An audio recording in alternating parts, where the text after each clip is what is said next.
Puisi isi. Bukit itu menangis, menimbun satu keluarga. Denny J.A. Musibah banjir besar di Sumatera bulan November 2025 telah menelan lebih dari 850 nyawa. Ini kisah bukit yang longsor yang menimbun satu keluarga. Aku adalah bukit yang sangat tua, jauh lebih tua dari riwayat semua keluarga yang pernah berteduh di bawah kakiku. Dulu hutan tumbuh di dadaku, menjadi untayan doa yang tak pernah putus. Akar-akar panjang menahanku, seperti tangan-tangan para leluhur yang menjaga dunia tetap seimbang.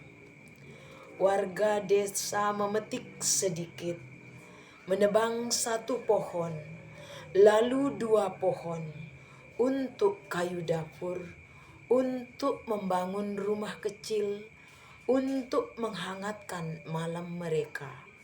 Aku tidak pernah marah. Aku tahu mereka menebang dengan hormat, seperti anak meminta kepada ibunya dengan suara pelan.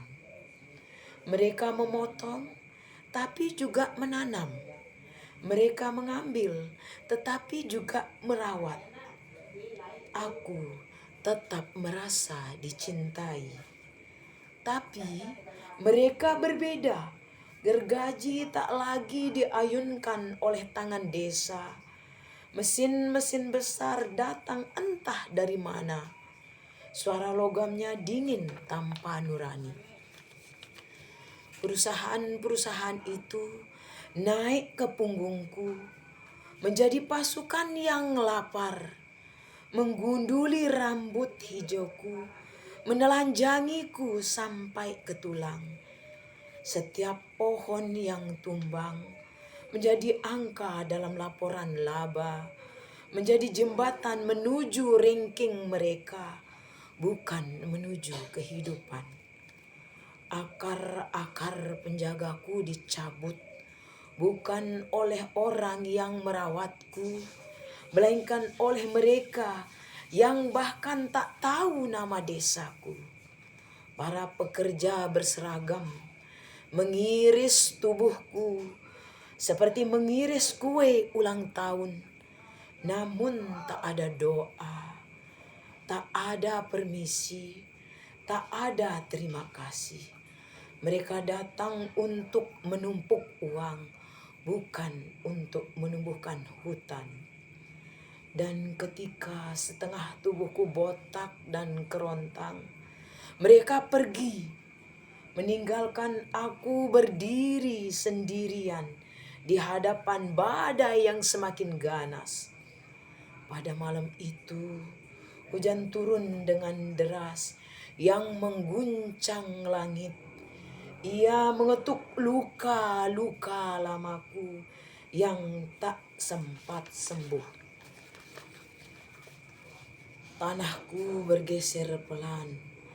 Aku sudah ringkik, seperti orang tua yang tak lagi pasti mana kaki yang masih kuat untuk berdiri. Aku mencari akar-akar yang dulu memelukku, tak ada. Aku mencari pohon-pohon yang dulu menahan bahuku, tak ada. Aku mencari suara burung yang dulu mengingatkanku pada kehidupan, tak ada.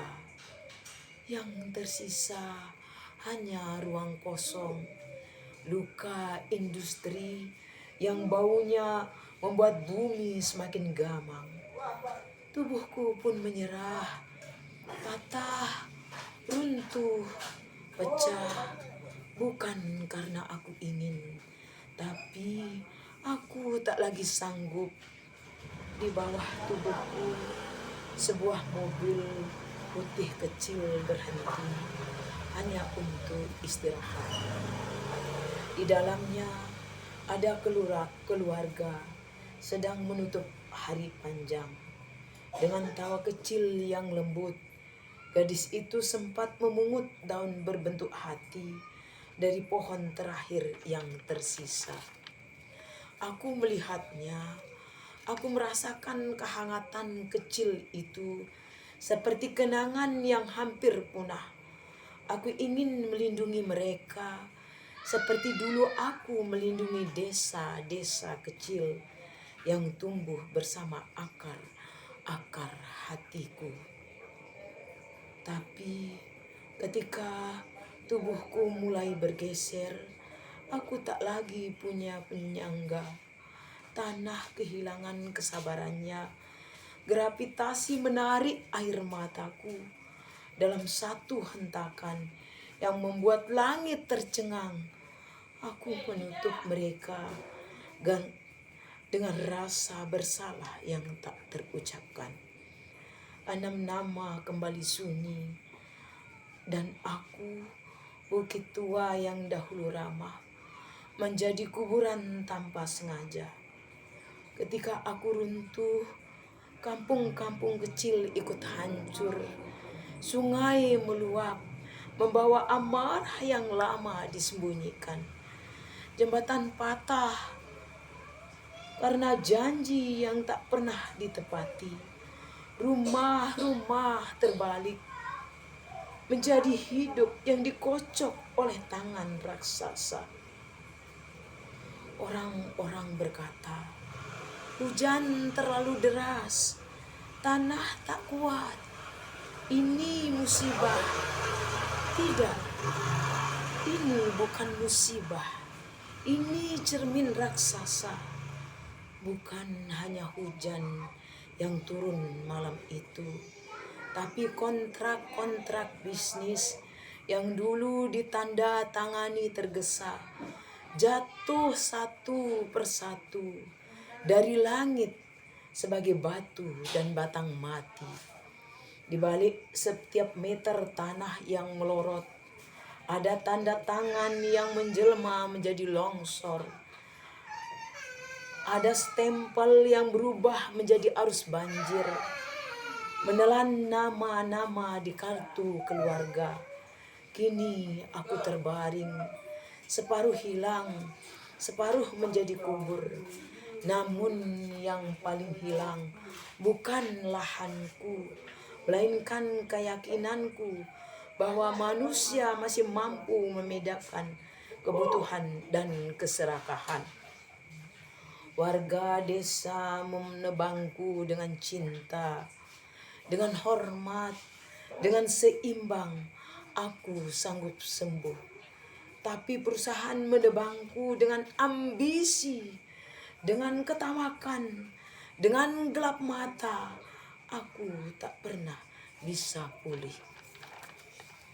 Di kota jauh, di ruang rapat ber-AC, di sebuah perusahaan metropolita, angka-angka laba tumbuh di layar seperti hutan palsu.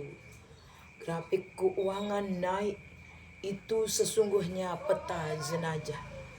Tiap garis hijau adalah nisan yang disamarkan. Di dalam ringking mereka ada lumpur di antara dimit. Ada napas terakhir yang dipadatkan menjadi bonus akhir tahun. Belajarlah bahwa pohon bukan hanya kayu. Ia saudaramu, tulang dunia. Bahwa hutan bukan lahan kosong. Ia keluargamu sendiri, jantung yang berdetak untuk semua makhluk. Jika manusia tak belajar, peta dunia pelan-pelan akan berubah warna.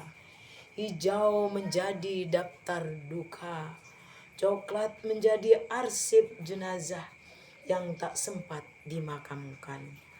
Di langit awan akan menyalin diri, menjadi fotokopi surat protes yang tak pernah kalian baca, turun sebagai hujan yang menghapus alamat rumah dari setiap kartu keluarga. Dan bumi yang selama ini diam akan semakin marah karena ia ibu kandungmu yang kalian hianati. Paris 6 Desember 2025.